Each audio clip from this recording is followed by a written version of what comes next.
Welcome back to another episode of Singapore's Real Estate Explained, brought to you by the JNA Investments team. And today we have another new launch review. Called One Marina Gardens, OMG. Also known as OMG. Yes, literally OMG, oh my tian. Yeah, so this new launch is coming out in the heart of Marina area. It's something that is very exciting because the launch price is something that is very interesting. People really say, oh my god, it's either like, if people really don't like this area, or people say, wow, it's actually not too bad, the launch price. Okay, so let's see how this launch goes. But before we start, let's start with some formalities. We'd like to thank our clients for the past 7 years of support, serve our 722 clients, and currently getting returns of 19.56% on average for our clients that transact with us. And also, before we move on, we have a latest 2025 new launch versus resale guide. Because a client asking us, new launch, currently there are some projects hitting a brand new high sky price. For resale, we went up by 20, 30, even 40 to 50% in the past few years. So which should I choose? And this is where we have done a guide for you. So scan the QR code and you can find out more about this. Yeah, I think in the guide, besides the new launches, we'll also share with you what are the better performing resales and the not so good performing ones and the reasons and analysis behind it. Yes, all right. And also, I thank our client for supporting us and leaving your good reviews. Now we 156 good reviews up to date. And our subscribers have been increasing on YouTube from the past 15K now to 16.3K. So thank you for supporting us thus far. And we hope to bring more value to you over the years. So let's run through the One Marina Gardens review today. Yep. So I think just a quick basic information, right? It's actually by Kingsford. It's 937 units. It's a 99 years land plot. So there's actually a GLS. So there'll be 2 stories and there'll be rather tall stories, about 30 stories and 44 stories. And for this one, because it's a new area that the government is kind of planning, right? So they also have to have a childcare center, which is quite a big space, I would say. Yes. And those are land bids you can see. Total of 4 bidders actually bid. The Kingsford being the highest. 42.3%. And at first when we calculate, we say, hey, is it like wrong? Is it 4.23% or 42.3? So they really have high confidence in this area to bid high. The second in place, we have Goku Land, which recently have been very crazy about Lentor area. We sold 95% of Lentor Central. And next we have Providence Property, CDL Constellation. And last but not least is this interesting bidder who just want to put a random, just throw one bid. Japura Development. And this itself, 148, is really way below the market prices. Really trying their luck to hope that maybe they get a balance bid. But honestly, they just want to be part of the whole process. Correct. And you can see the developers confident in this area have been not the highest for the past few years. And only with Kingsford bidding this land, that is when we have a record high in this area. Yeah. So let's take a look at how it will fare. So let's take a look at how the land bids have been in Singapore, right? For this particular land, it was actually bidded in 2023 at 1,400 per square feet per plot ratio. And there is a recent newest land bid that came up at Bayshore. And interestingly, you'll see that at this point, really, the OCR land bid has actually almost caught up with the CCR like 2 years ago already. So you'll see that 1,388 per square feet per plot ratio, which is crazy high. I think they actually hit record with Singhai bidding for this Bayshore plot. Yes, and Bayshore, you know, is OCR. And this year, 2025, so it will launch in 2027. So there's something you need to take note because this will be the benchmark you'll be looking at in 2027. Yeah. All right. Okay. So some interesting things that the developers has to do.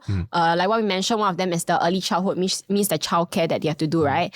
Of course, because this is next to the MRT, then they will also have to fix up the escalator, the path and the shifting of the entry of the MRT towards the development. So all these things, I think government is very smart. They make the developer do it. Includes like I think they also have to kind of build a road to link it into the development itself. And yes, also a new station entrance in front of development. So you can see this is not a very, I would say, complicated thing. It's still okay for this development. All right.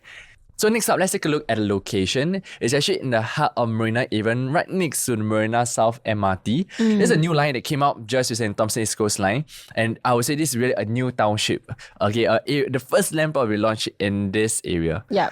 And interestingly, this whole area plan was actually out in business times in 2007. So 2007 is like 18 years ago, right? That was when Business Time actually talked about it. You can see here they actually have this Marina South Residential District. So it's actually 18 years in the making. And finally, we have the very first plot that actually came up. And later we'll talk about exactly which region it is because a lot of people have the misconception that it's actually in the CCR region. Yes, and why did it take some time to launch this plot land? 2 main reasons. One is over there, because the sand takes some time to settle down. It's a reclaimed land. So it takes some time to firm up the foundation. So it took some years before this land is eligible to build something on it. And second reason is because for the past 15 years, in fact, the past 10 years, the CCR market or the Central Business District market hasn't been doing that well. So government is also a little apprehensive to launch it too prematurely, such that there's not many demand. And that's something they had waited for a long time before the prices of the outside central region had caught up to the RCI. RCI caught up to CCR before they launched this land so that there will be takers for this new township. Yeah, so I think not only is this plot of land, right, there in this whole area itself, there are multiple plots that it's being zoned for white. So I think the government is really seeing how the response is for this plot, and then they will also subsequently see how they would like to launch. It will likely be in different phases also. Yes. Okay. And so regarding the misconception people have, there are videos done online that mention it's a core central region. But the truth is, if you really narrow down to this location, it's considered as RCR. Well, interestingly. Yes, because the first thought that you think of Marina, you would think, CCR project. Yeah. Correct. But nonetheless, nowadays people don't really differentiate as much. For RCR, CCR, they will just be looking at this as a CBD area. Yep. So I say evaluate as RCR, I won't say it's a most accurate way, but neither do looking at CCR is the most accurate. So somewhere will take somewhere in between. Yeah, it's like on a fringe law. It's like, like people say, Trump Park is like RCR, but in fact, if you really look at like the map itself, it's an OCR. Similar for this one, when you look at it, there's just this, it's like Marina South, this extra plot that is being circled out, right? That is not within the downtown core planning area, and hence under the URA planning is actually considered as a RCR rather than CCR. Right. But personally, for me, I would still consider it more towards like CCR than RCR. All right. So let's take a look at what other land plots are coming out in the area besides One Marina Garden. So One Marina Garden is the first plot that facility bidded. The second plot that will likely be coming out is this Marina Garden Lane, a smaller plot, okay, right beside One Marina Gardens. Now it's available for application. So if it launched at a high price and the new launch price is pretty decent, it may push up One Marina Gardens pricing. Okay, and you have another plot that was launched, okay, in fact last year, okay, called a Marina Garden Crescent. This is a huge plot right in front of Marina South MRT. And this plot by itself, okay, wasn't really having a very good response. So for the plot beside it, Marina Gardens Crescent, actually went on GLS before. It's just that it didn't go through because there was only one developer that bid for it, which is Guaco Land. Yes. And apparently they bid it a bit too low than what the government liked. So the government said, okay, too low, and then they didn't award it. So in a way, you kind of know that prices are being controlled by the government, because it doesn't mean that, I'm always going to give it to the highest bidder. And I think it happened multiple times, even at the Jurong East plot, right?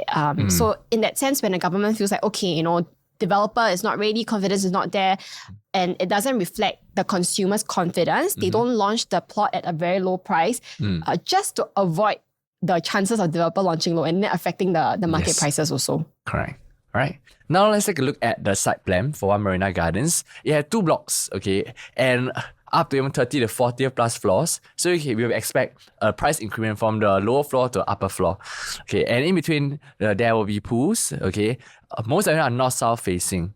And for those that are facing south, you'll be actually facing towards the open sea view. And those that are facing north, you'll be looking at the Gardens by Bay view. So I say you really have best of both worlds, where one is either the very nice Garden by Bay view or the sea view. Either sea or garden. But just to take note, because there are multiple plots in this area, right? I think the only the stacks that would likely not have changes in their view is the ones that's facing the Gardens by the Bay, unless they shift that, right? If not, for the rest, if you're facing like empty plots at this time, you could either be facing constructions in the future, or your view could be blocked if you're on like the lower to mid floors. Yes. So for these 2 blocks, okay, there's one that's about 30 story high, there's one about 40 plus story high. So what you see over here is for the ground floor, you have the commercial. Okay, and all the way up, it will be purely residential. So the good thing about all these blocks, okay, they don't exactly face each other side by side. So even if you are below the 30th floor, you won't be having a view that's blocked by the other block. Okay, but you want really had a parallel view, the unparalleled view of the entire Bay Area or a sea view, then you have to go past the 30th floor so that you really have that view. Okay, so moving on to the unit mix. I think there's something surprising, because we thought that, they are going to build a little bit more three-bedder for own stay site because that's what the government is planning for this area, right? But 70% is actually catered towards the 1 and 2-bedders, and only about like 30% is towards the three-bedder dual key and the 4-bedder. I think the maintenance fee doesn't look too bad for a development in this area because usually developments near the core central regions are quite crazy. Like more than what you would normally see in OCR or RCR. Yeah, in some places like Wallet can be 1,200 per month. Like for Lux development. The only exception in even Marina area, only exception in Marina area, you have the Sail and Marina One that is going about the same price also. So it depends on the kind of development you're looking at. But one thing you can see, the development is obviously going more towards the investment route. Investor to buy in this area rental. from a rental perspective rather than looking at a own stay kind of layout types. Okay, so looking at the entry price analysis, I think the break even for Marina Gardens is going to be post area harmonization, right? Yes. It's about 2,361, which is pretty similar to what the newest Bayshore plot is at. Yes. So if you take a 7% for harmonization, it's going to be about 2,005. 10 to 15% is going to be about 2,008 to 2,009. Up to 20% is going to be about 3,000. Yes. So looking at the starting prices, these are the starting. 1-bedder is from 1.16, 2-bedders are about 1.8, 3-bedder is about 2.45, and then 4-bedder is about 4.45. Yes, so you can see the starting price is 2,728, right? Because it's low floor, there's a lot of floors to go for. Yep. So you'll be expecting to hit 3,233, even 3,400 per square And feet. because it's Kingsford. And Kingsford, If you remember what happened at Trump Park, if they do the same kind of pricing strategy, right, it's likely Hopefully you have that not. one, like that's what happened to Trump Park, you have that one. And then we have to question, say, did we see wrongly? Like how come the second floor to the third floor jump is so huge?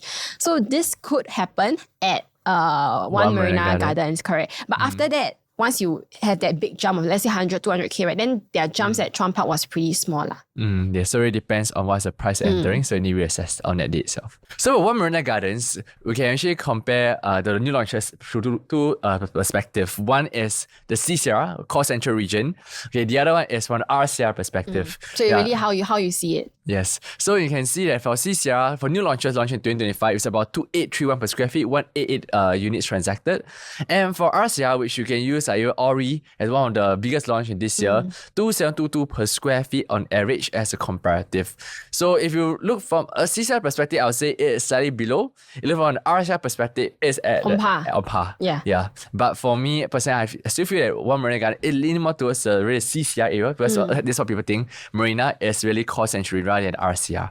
I mean, generally, if you go and tell people, say, hey, OMG is actually RCR, they will, most of their response will be, oh, really? Oh, really? Yeah. Because they think that Marina is already based towards CCR, just that happen to be on a map is just being zoned as RCR. RCR, yes. Yeah. All right. Okay, so some of the resale we're looking at is Marina One Residences, Marina Bay Suites, Marina Bay Residences. You know how these resales has been doing in the market. I think there is a lot of noise on CCR projects don't really do well. We'll look at how these developments actually perform. Maybe what are the reasons why they didn't perform as well also. And then we'll touch a little bit on the demand of the CCR by the foreigners as well as Singaporeans or PRs. All right, so let's take a look at the first candidate, Marina Bay Residences. It is done and completed 2010. Okay, 10 is on 2005. It's I would say decent size development, 428 units. Currently, it's about 2,003 per square feet. So one thing to note is, if you notice Marina area, one thing in common is there's a lot of foreign that actually bought it. Okay, higher than most of the RCR or OCR kind of condo. 18.2% is pretty high. It's going in Singapore 57.8%. A lot in PR 16.6%. And last time, companies used to be able to buy property. Those were the good days. Yeah, that's why you see company earning 7.3% of these units here. All right. And you can see for resale condo, recently for the 1-bedder is about 1.53 million. The 2-bedders is about close to 2.1 million. And then the big floor plate units are also about 6+ million. So you can see most of the prices over here, they are really I would say big floor plates. Even the 1-bedder over there are really 700 huge. square feet. Yes. Yeah. And the 2-bedders are also pretty big. So there's something we need to assess later on. Is it because of the fact that no Singaporean want to buy that, no demand issue, or is it a quantum issue? Okay, let's find out later. Okay, and that's our profits. Okay, they actually earn quite a bit. If you were to buy back in 2007, exit in 2010, some made $3.3 million, being the highest. Okay, biggest floor plate, of course, about 5.47. It held it today. Okay, but you can see on general, the big floor plates units are the one that actually make the most in Marina area. But if you have to look at actually owners that helped till today, then you realize to say that the annualized gains are not the best, like 0+%. The gains are not the strongest for those that held on today. But yes, people that exited, let's say 3 to 4 years since they actually first bought it, those were the ones that exited with a healthy profit. Of course, then we also have the scary part where there are 86 unprofitable transactions, and these are not small losses. While you saw people earning millions, you are seeing people that lose millions also.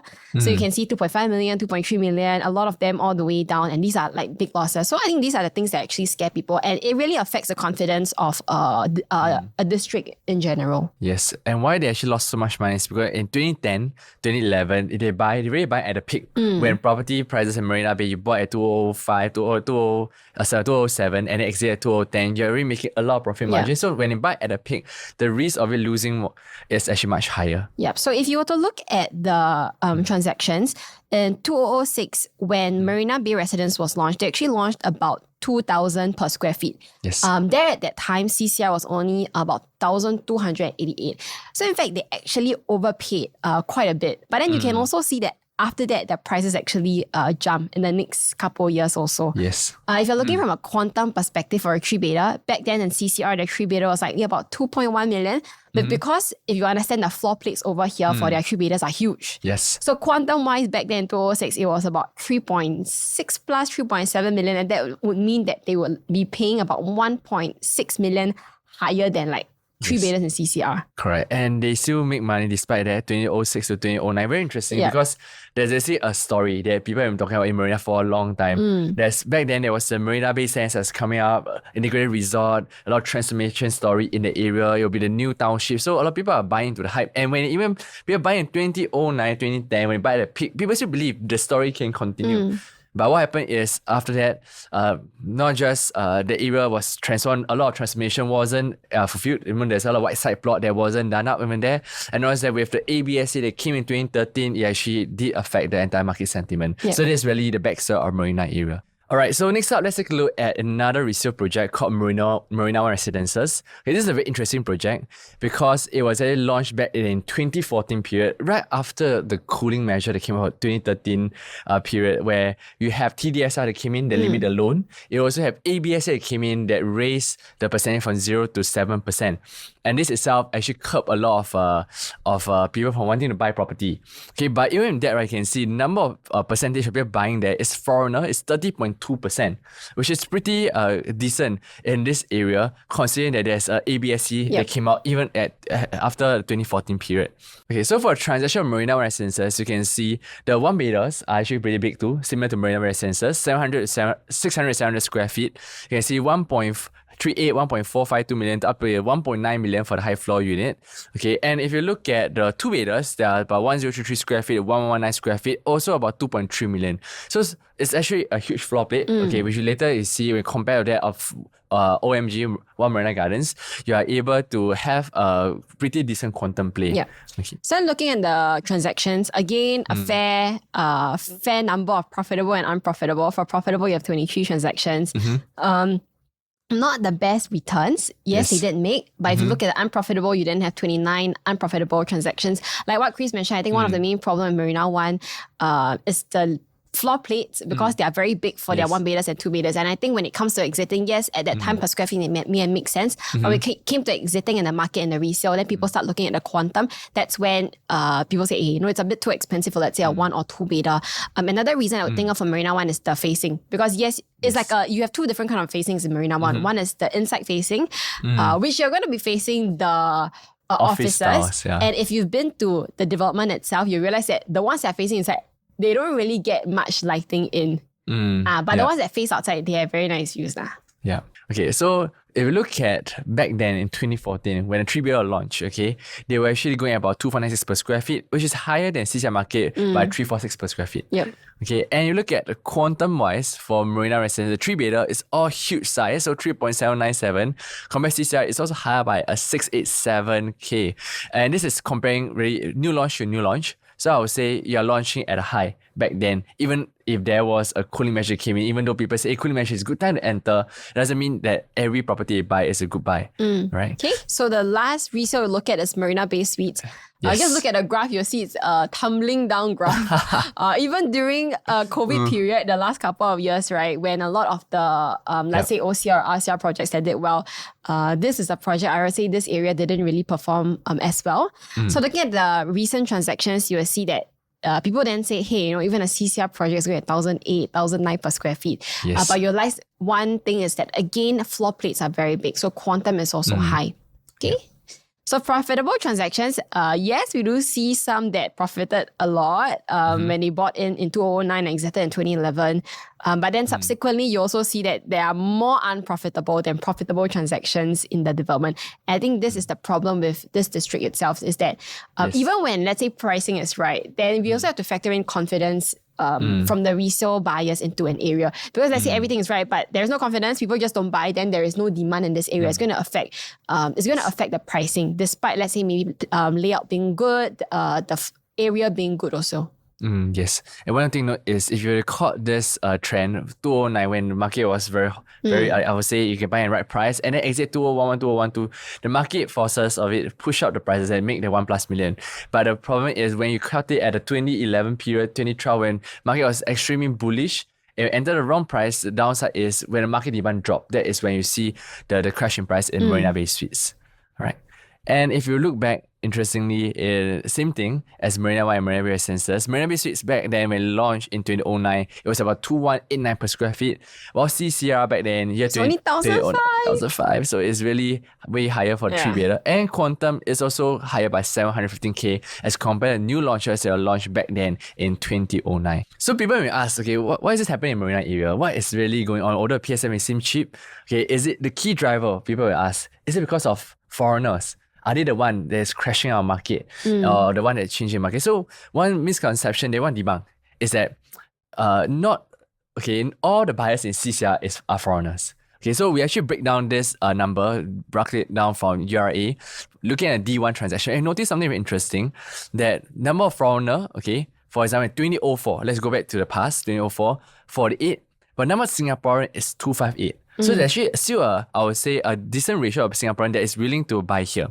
Okay, and if you look, okay, at the transaction over here, is that over the years, okay, foreigner, 204, okay, 48 went up to 96, 96 went up to 69, 69 went up to 190. Okay, same thing for Singaporean, 258 went up to 356, went up slightly to 339, and went up to 505. So I would say everything is going in tandem. There are still local buyers who are willing to consider here. And if you were to trace back in terms of the price growth, you can see the number proportion of transaction is the one that actually boosts up the entire area. Okay, foreigner, 48 went all the way up to 190 in 2007. Singaporean who bought here, 258 cover went up to 509. Overall transaction only jumped by 3 times. And this caused an overwhelming demand in this area with the new hype of no integrated resort, the idea of the new township in Marina, a new CBD where the greatest outer waterfront transformation, it actually went up by 98% just within 3 years. Okay, but if you look at the 2008 2009 period, if you were to look a bit more to those times, you notice that the 2008 2009 period is another bull run in the market where there are land bids like the Marina Bay Suites area, the integrated, finally Marina Bay Sands opened during that period of time. They actually caused the price to go up by another close to 19%, 19 to 20%. Okay, for the overall market in Marina area, and for resale also went by 71%. Yeah, I think one thing to note looking at the graph, right, is that prices from 2010, 2011 till today, for CCR, they hasn't had much big difference. Yes. So that's one scary thing about this, that hey, in the last, let's say 14, 15 years, right, despite the newer launches, during COVID when everywhere else was booming, right, this area just didn't do well. Yes. So why it didn't do well is from 2013 onwards, okay, if you notice one key incident in 2013, TDS came out, ABS came out. These two things are the one that curb number one, foreign demand, which you can see doesn't really affect much here. But one thing to take note is for CCR market, because the quantum is huge, the price is high.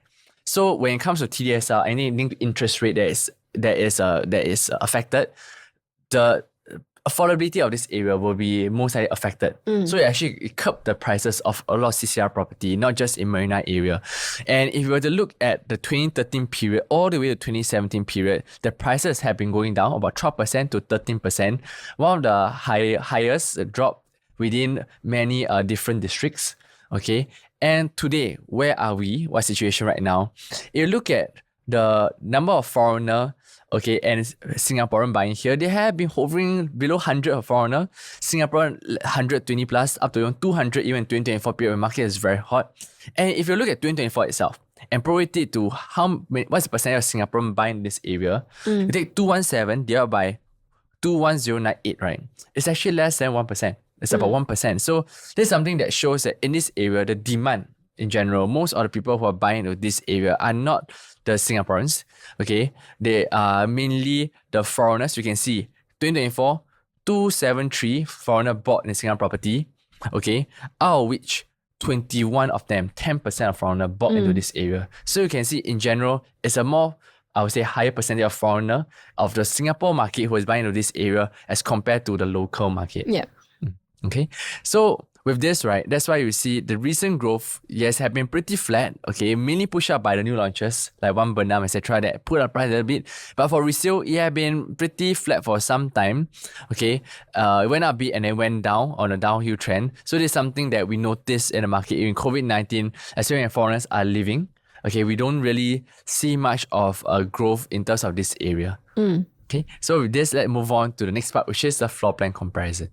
So moving on to our floor plan comparisons, generally after harmonization, we realized that the floor plans are relatively efficient. So not much wasted space really. You know, if let's say we compare the resale like Marina Bay Residences versus One Marina Gardens, what you will realize is that quantum then becomes very low because of how effective the layout is, right?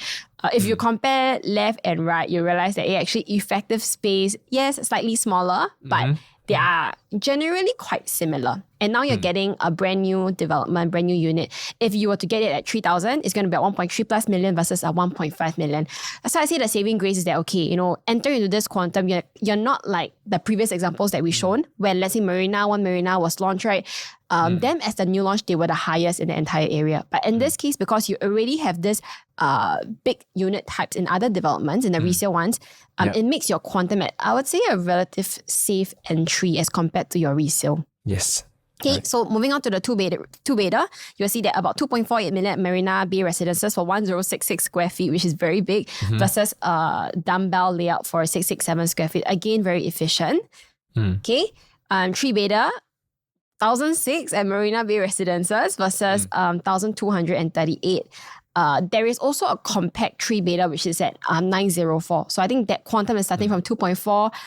But again, we are guessing that there could be a jump based on what Kingsford did for Chuan Park. All right. Okay. For beta wise, this is really for people that love the area and you really want to stay in this area, right? That's when you will go up to the 5 million quantum range. But compared to Marina Bay Residences, you know, this is a quantum that has been seen in this area before already. Right. So let's take a look at Marina Residences. Very similar, okay. The quantum of Marina Residences, 732 is huge. So it's a 1.64 million. As compared to that of your One Marina Gardens, 431 square feet is 1.3 million. So it's like 300k higher that you can easily exit if you want to for the one bedder. But of course, one thing to take note is the size of the living area for one bed, one bath. Over here for One Marina Gardens is actually much smaller. The bedroom size, I would say there's a lack of walk-in wardrobe lah. So that's something that is a floor plan difference. Okay. Next up is in terms of the 2-bed, 2-bath at Marina 1. 2.471 million for 2-bed, 2-bath. But meanwhile, the One Marina Gardens, a lot of them, they are going at about 2 million quantum. That's only average. You can get something starting from 1.8 million.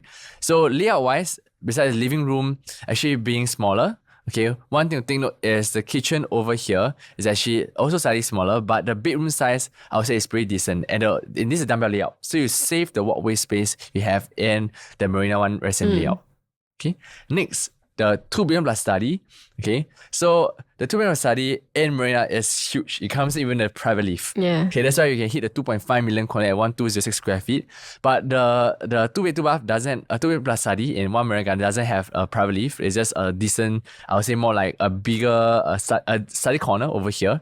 Okay, they're looking at about 2.067, which I would say the quantum difference of 400k is pretty decent.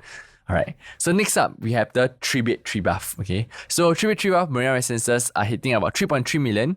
Okay. For this, okay, only for One Marina Gardens, the 3-bedroom premium are going at about 3.7. I believe.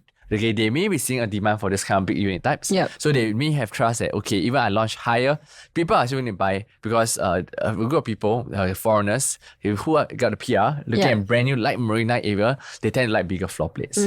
Right? So there's something that they may be expecting the demand to pick up for this. Okay, and last on my list is the 4-bedder. Once again, okay, 5 million.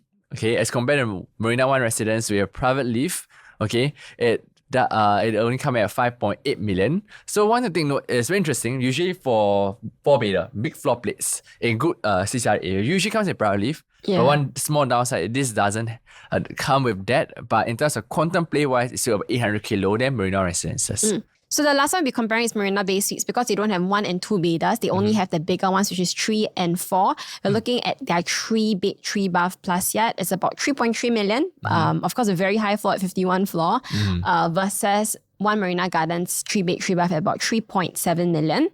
And for the 4-bedder Marina Bay Suites is about 4 million for about 2,000 square feet unit. And One Marina Gardens, because of the size itself is going to be about 5 million. So compared to the other resale, when you compare One Marina Gardens with Marina Bay Suites, this is when the quantum difference comes out. Yep. Okay.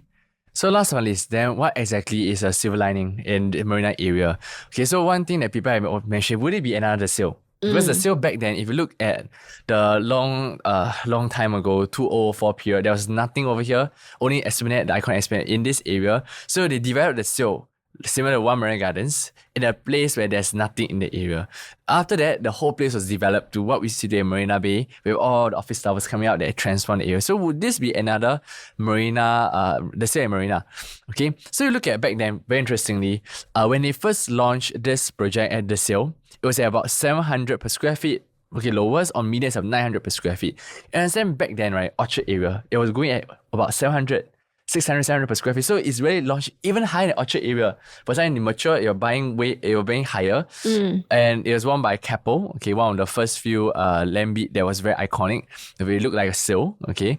And back then, you look at the PSF, on average, you're going 800, 900 per square feet, with the 1-bedder going at about 500 plus K, and the 3-bedder going at $1.2 million, $1.3 million, and the bigger floor plates are going at about 2.2 million, all right.